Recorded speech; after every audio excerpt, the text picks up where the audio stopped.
because my mother was a drama coach. She was a director, she was an English teacher, a speech teacher, and she had a high integrity about theater and all of the arts. So all of us that got interested in her interest were held to a very high criteria of performance. So performance mattered, not fame, not money. How well did you do at something is what mattered to her. And my father, who was an excellent athlete, he was a semi-pro athlete in basketball, baseball, and football. And so they were more about achievement, not so much about superficial things. And the interesting thing is that when you are honorable to achievement, the wealth and that kind of thing comes automatically.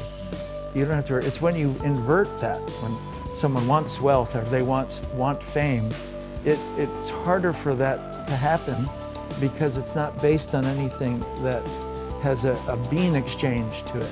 Meaning that if I make something that's of high quality, you'll give me more beans for it. What's the quality of what you're having worth?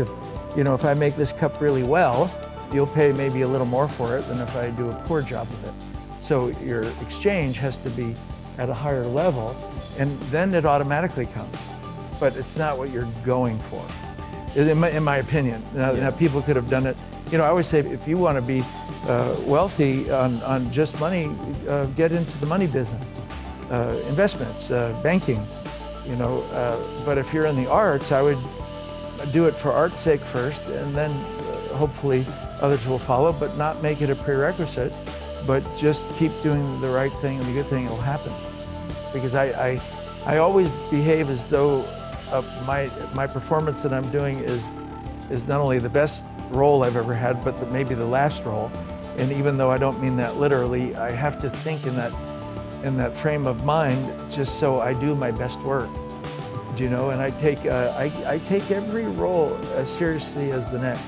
So if I'm doing a light comedy, I make sure that I'm as invested in that as I am a very well-written drama, let's say.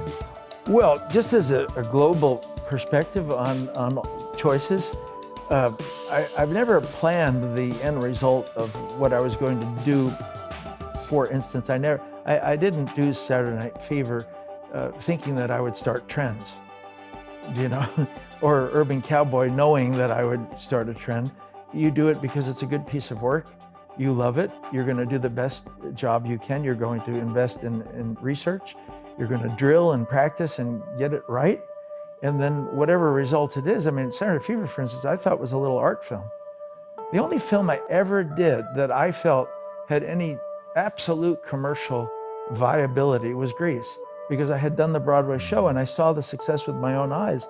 And I thought, if we even execute this halfway as good as we did on Broadway and on the road, we're in high cotton. But that's the only film. The others, who knows what we'll make. I thought Pulp Fiction was going to be Reservoir Dogs. I thought Saturday Night Fever was going to be Mean Streets. Honestly, so I didn't predict that. All I did was what we started this conversation with, guaranteeing good work.